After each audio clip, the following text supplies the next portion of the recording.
Maingod to sa inyong tanan din ha, mga kaigsunan, mga kaigalaan. O padayon kita sa atong serye sa The Influential Life, ang usa ka kinabuhi nga naka-influensya sa uban.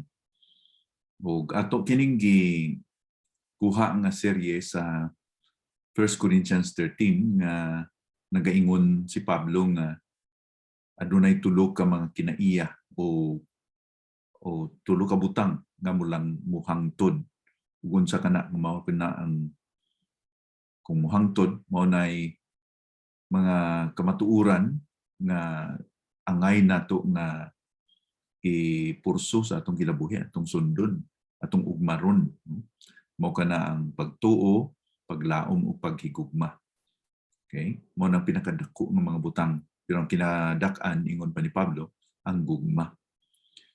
Nini nga udto atong pagtun-an ang pagka-influential nato kung kita nagabaton og biblical hope or usa ka paglaom nga gipasad sa gisulti sa pulong sa Ginoo. Kining paglaom dili ni tungod kay pamasin ba, kundo na basin man kung abot, basin man kung maayo atong ugma, basin man kung adunay panalangin sa sunod nga mga inadlaw, kanang mga pamasin way baruganan tungod kay usa lang ka panahom nga usa ka wishful thinking. Pero kining atong paglaom na atong gitindugan, paglaom kini tungod kay gisulti kini sa pulong sa Ginoo. So, maingon nato nga this is biblical hope or scriptural hope. Akong basahon ang giingon ni Pablo sa Roma 15, versikulo 4. Ingon ni Pablo, ang tanan nga nahisulat sa kasulatan kaniadto gisulat sa pagtudlo kanato, kini nagahatag kanato og paglaom ug kadasig samtang kita nagahulat nga mapailubon. So ang nangakahitabo sa una gisulat sa pulong sa Ginoo aron maghatag kanato og paglaom ug kadasig. Ug kini mo resulta nga kita mapailubon. May pasensya kita kay ang tao nga dunay paglaom, nahugot ang iyang pagtuo nga moabot gyud ang iyang gilauman, mapailubon siya. Ug ato ning matan-aw nga mauni ang kinahanglan sa mga tao karon tungod kay ang mga tao karon murag naa gyud ang pagkawalay paglaom, hopeless, no? Dunay mga tao nga murag di na sila katuo nga doon na pay maayo sa ugma. Ug usa ni ana ang nakahatag kanila niini nga konklusyon nganong nga moingon sila nga wa nay paglaom tungod kay nagatan-aw sila sa sirkumstansya. Unsa may atong gibarugan o basihan sa atong paglaom? Ang sirkumstansya ba? Ang nagakahitabo ba? Ang nakita ba nato sa palibot?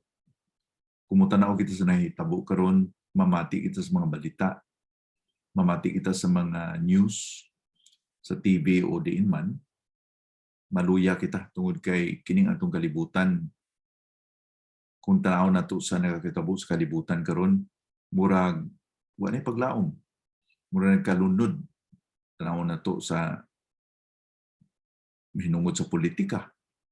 Murag moingon pa sila gubot pa sa lukot. Kung mutanaw kita sa atong ekonomiya, mutanaw kita sa mga espirituhanon nga pagka-espirituhan sa religious na aspeto sa tao. Murag tanan na lang nga aspeto sa tao, makita nato nga murag negatibo.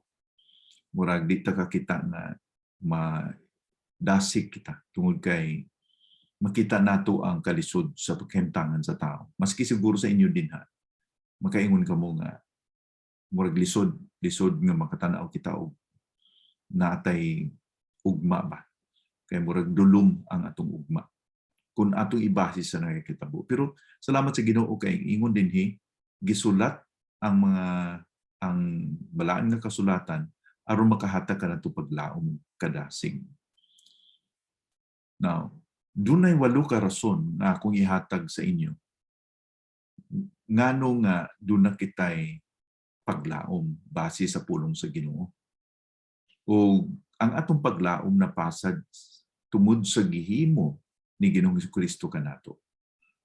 May gihimo sa Ginoong Kristo kanato nga nagahatag kanato paglaom o kining nga mga walo ka mga butang tinuod kini nga mga kamatuoran nga ato nga dadawat diha kang Kristo. So akong i-emphasize nga kining mga kamatuoran matuod lamang kini sa nakailan ni Ginoong Kristo sa tinuray.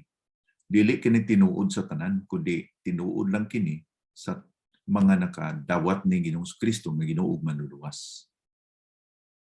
Kita nga mga Kristohanon, ang atong kinabuhi atong gikinabuhi ang buting nun nga gikinabuhi nato ang Kristohanon nga kinabuhi o nagasunod kita sa Ginoo, nagahimo kita sa atong bali obligasyon, mga katungdanan o ang atong kinabuhi atong ginapadayag tungod kay ato kining response sukli sa gihimo sa Dios kanato pinagi kag Kristo. So unsay gihimo ni Ginoong Kristo, maoy na yan determinar unsay akong ibalos kay Kristo. Murag balos lang ta sa gihimo ni Ginoong Kristo. Dili kita gahimo o maayong binuhatan para maduol kita ni Ginoong Kristo, para makaanggon kita kaluwasan. Baliktad, una sa tanan, nadawat na to ang panalangin sa kaluwasan gikan ni Kristo sa pagtuo lamang, mauni nga ato ning sukli nga ato pag-alagad karon sa iyang gihimo sa krus. Sa iyang gihimo nga pagluwas kanato. So kining walo ka mga rason ngano nga atong paglaom na pasad yun tungod kay kini mao ni gisulti sa pulong sa Ginoo sa Roma. Sa Roma kapitulo 8. Okay, ang una nga panalangin, una nga rason ngano nga doon na kita paglaom mao ni nga kita gipasaylo na. Okay? Makaingon kita, matag usa kanato ako gipasaylo na. Forgiven. Okay? Gipasaylo na.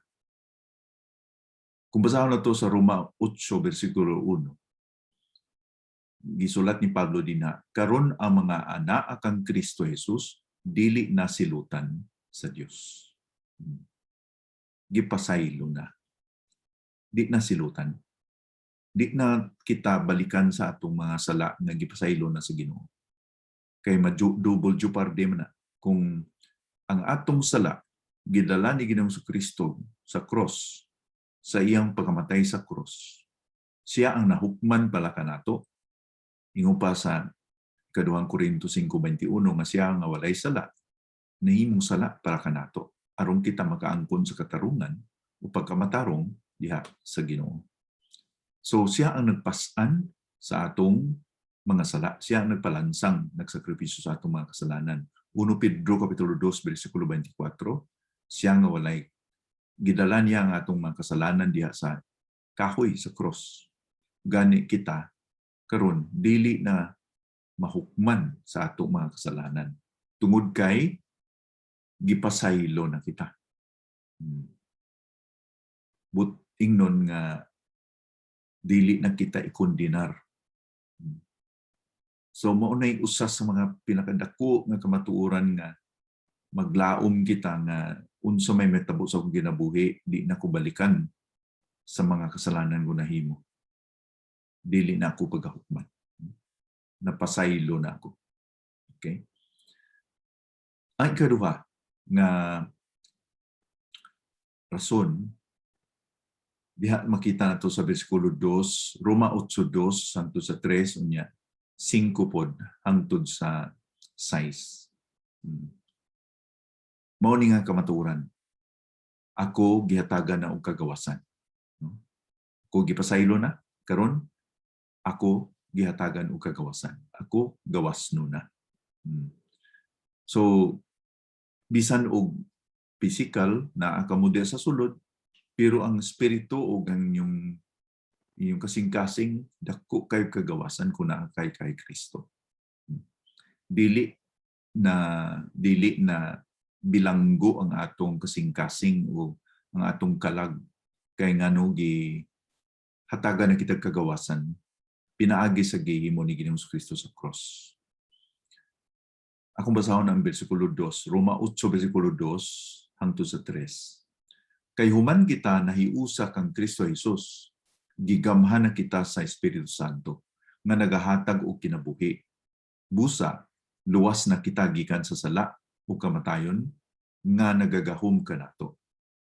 Bersikulo 3. Ang kasuguan dili makakuha sa gahom sa sala diha sa atong kinabuhi tungod sa kahuyang sa atong tawhanong kinaiya. Ang Dios mao ang nagkuha sa gahom sa sala diha sa kinabuhi sa tao.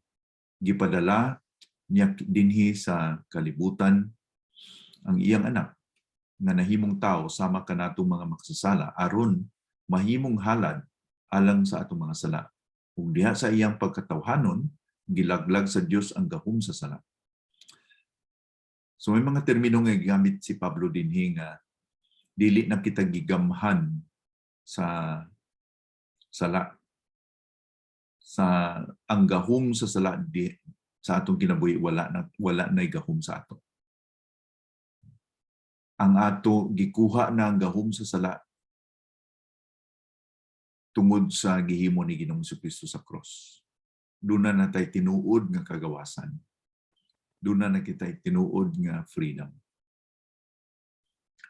Diha sa bersikulo 5 hangtod sa 6, Roma 8:5 ug 6. Ang mga tao nga nagakinabuhi sumala sa ilang tawhanon nga kinaiya, walay lain nga ginahuna kundili ang kagustuhan sa ilang tawhanon nga kinaiya. Apan ang mga tao nga nagakinabuhi sumala sa pagtultol sa Espiritu Santo, walay lain nga ginahuna-huna kundili ang nahimutan sa Espiritu Santo. Kung ang pangunahuna sa tao gigamhan sa iyang tawhanon nga kinaiya, musangpot kini sa kamatayon. Apan kung ang nahimutan sa Espiritu Santo mao ang iyang kanunay nga ginahuna, makaangkon siya kinabuhi ug kalinaw. Roma 8 bersikulo 5 ug 6. Tungod sa presensya sa balang nga Espiritu, kita natagan og kagawasan. Dili na ang unudnon or atong pagkamakasasamaw na kinahanglan nga magdumala sa atong kinabuhi. Now, sa ako nag-ingon, sa atong pag-gipon tudlo sa una pa, nga sa pagdawat nato ni Ginoong Kristo, nagpuyo, ginapuyan kita sa balang nga Espiritu, o nakaangkon kita og bag-o nga kinaiya, bag-o nga new nature, bag-o nga kinaiya. Kay ang tanan nga diha kay Kristo bag-o na nga tinuga, bag-o na nga kinabuhi. Pero ang atong unod-nun nga kinabuhi, ang atong unod na kita sa lawas nga madinulunton, naa ang kaluyahon, pero dili kinahanglan nga maulipon kita niini. So sa ako nang ginapulagway niyo sa una ng ilustrasyon, pareha ba kung adunay na ikaw nagrenta sa balay, no? Ikaw nagrenta sa balay niya. Sige na kagbayad og renta sa tag-iya, di ba?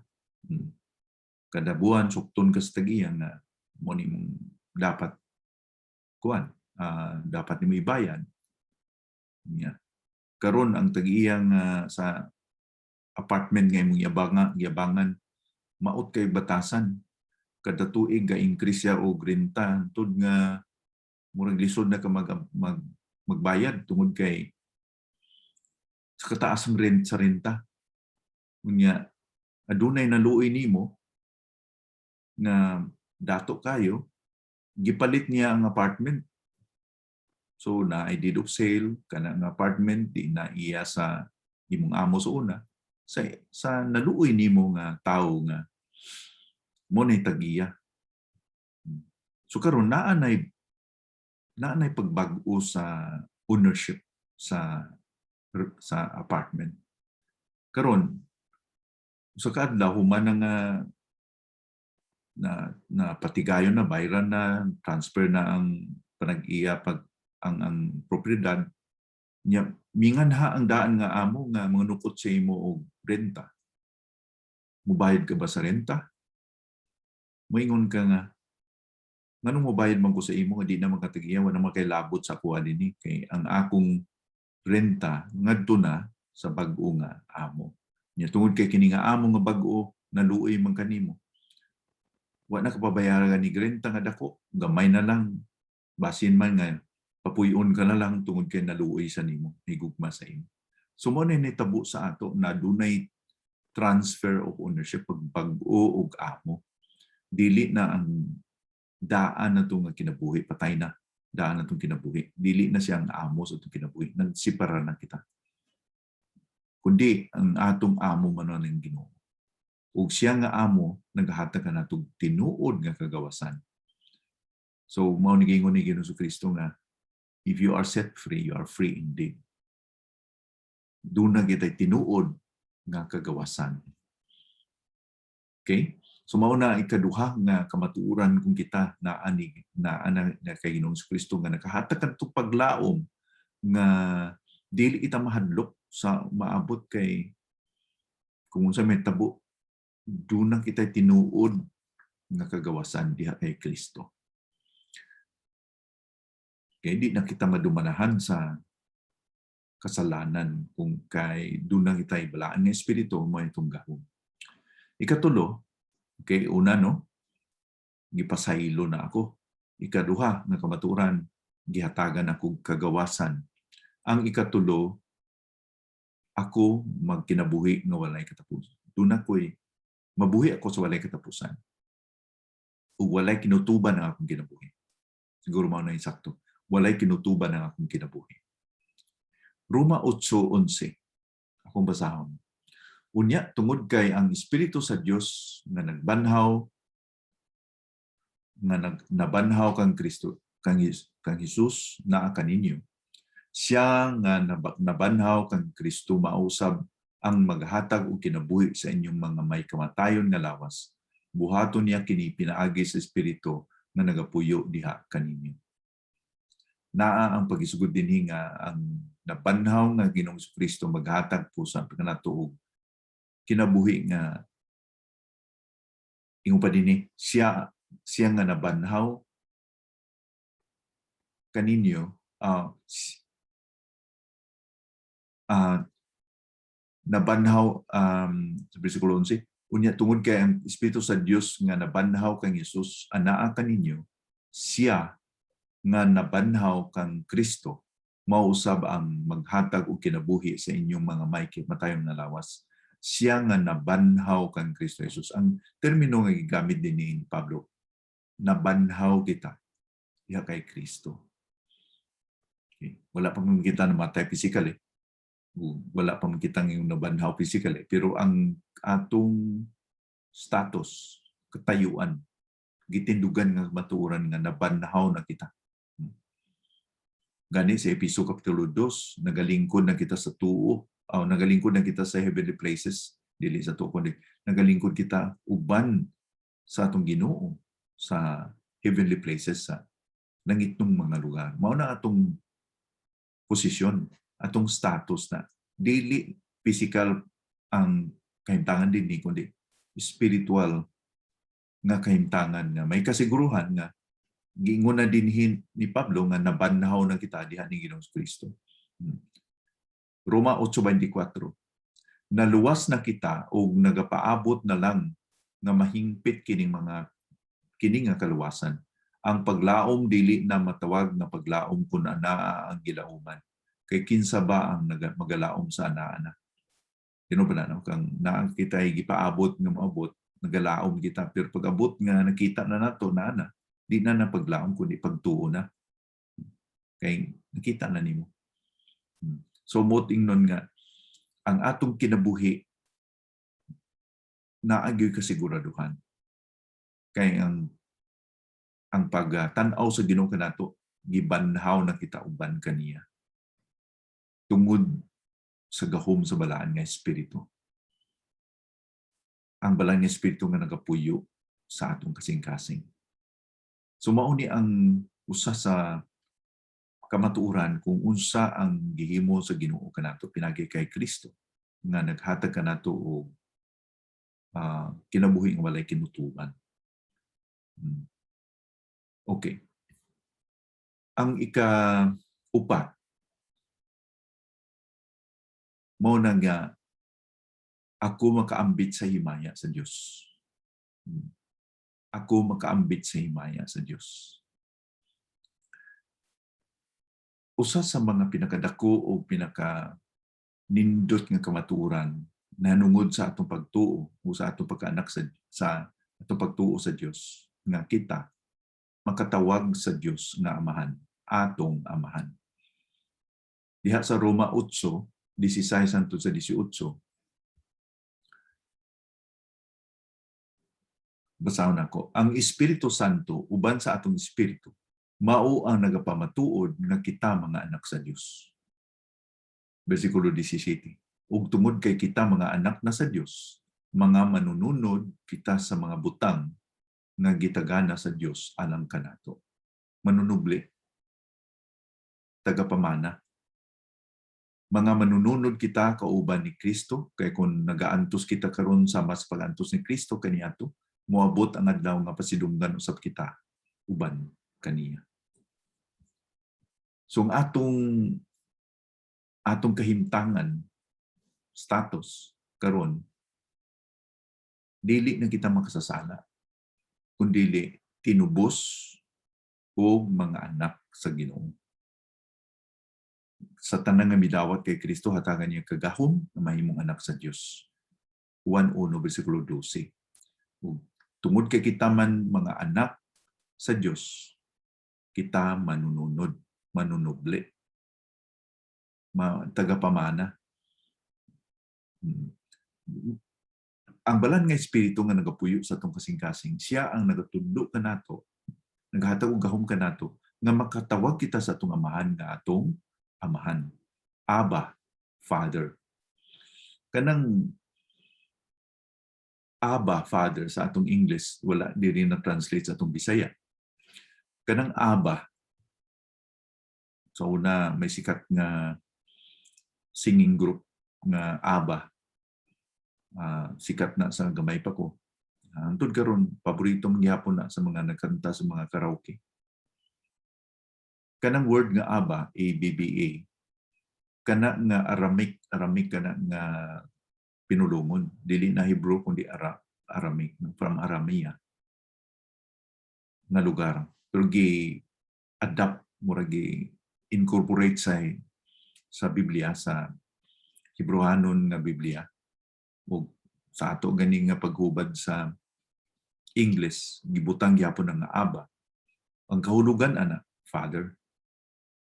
Now, kana nga pulong nga Abba, dili ka na pwedeng gamiton sa kabata na tawgon niya sa katawo nga Abba, Father, kung dili niya tinuod nga tatay. Kay kini nga pinulungon, pagagamiton lang kini sa usa ka tinuod nga anak ngadto sa iyang tinuod nga amahan. Karon, daghan man siguro mo sangpit nato nga tatay, papa, daddy, nga dili nato anak. Kuan lang, endearment ba bang ako diri sa simbahan sa tawgon nila ako tatay. Dili man ako na sila mga anak, pero tungod sa ila siguro pagtahod, gamiton nilang word nga tatay, pero kining Abba, di na pwedeng ilang gamiton kung dili gyud sila tinuod nga anak nini nga tawo nga ila gining amahan. Mauna ang kamatuoran kung unsa gyud nga pagtan-aw sa Ginoo kanato nga legal kita nga anak sa Dios. Tungod sa gihimo ni Ginoong Kristo, dili kita mga illegal nga mga anak sa Dios. Legally adopted kita. Magkasasaha, kung gipasaylo sa Ginoo na karon gi-adapt kita, gisagop kita legally sa pamilya sa Dios. So, tagapamana kita sa langit. Ang palabuto nato nga ma-experiensyahan nato, ma-enjoy nato ni nga pamana. Kini nga atong katigayunan sa langit. So ang usa sa pinakadako nga palabuto nato, hangpon nato kini ug mao ni makadasig kanato nga Doon na kita'y buhi nga paglaom, sumala sa pulong sa Ginoo.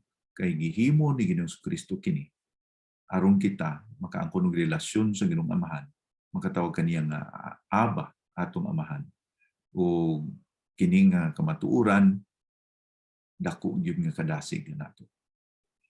So nini nga adto atong natun-an ang una nga upat nga rason ganon dunay tay paglaom. Ang una, ako gipasaylo na, pinatawad na ako. Walay kondemnasyon. Ikaduha, ako gitagaan na og kagawasan. Gawasno na ako. Di na ako madumanahan. Di na ako maulipon sa sala or sa diablo sa kamatayon o unsa man. Because si Ginoong Kristo naghatag nako og kagawasan. Ikatulo, mulungtad ang akong kinabuhi sa walay katapusan. Mohangtod, magpadayon. Magkinabuhi ako, may kinabuhi ako walay katapusan. Walay terminasyon, di ma-terminate ang atong relasyon sa Ginoo. Tungod kay nabanhaw na kita. Doon na kita'y estado na kita nabanhaw man kay Kristo. Ang ikaupat, mag-ambit kita sa himaya sa Diyos. Walay limitasyon. Gitawag kita nga mga anak sa Diyos, makasangpit kita sa Amahan nga Aba, Father.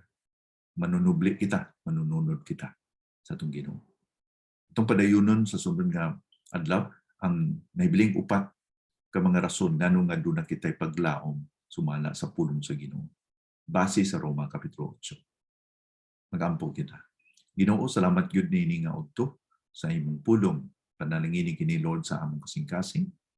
Nautuntang nga kini nga mga kamatuoran nanungod sa unsay gihimo nimo o ni Ginoong Kristo sa among kinabuhi. Mao ni ang makadasig kanamo, Lord, nga dili kami magkakabalaka sa magapaabot kami sa ugma tungod kay kini mga kamatuoran nga makapalig-on kanamo, makatag kanamo kadasig nga maglaom kami, nga dili kami magpadala sa pagtintar sa yawa nga magduha, kundi magbaton kami og buhi nga paglaom. Unta Ginoo, kung doon na may usa, duha o pipila nga kung dili pa sila kasigurado kung sila anak ba nimo tungod kay wala pa sila ka dawat ni Ginoong Kristo ng Ginoong maluluwas, na tunta na imo silang tandugon o mailahan nila, ila maaguhan ang panginahanglan nila kay Kristo. Maginulsol sila sa ilang mga kasalanan ug dawaton nila si Kristo sa ilang Ginoo, sa ilang kasing-kasing nga Ginoo maluluwas. Aron makaangkon sila niini nga mga kamatuoran na gipasaylo, may kagawasan, mulungtad ang ilang kinabuhi sa walay katapusan, o makasampit sila sa imo nga Amahan, makapaambit sa himaya. Salamat Ginoo nini nga kamatuoran o kini ang giampo sa ngalan ni Kristo nga Ginoong maluluwas. Amen.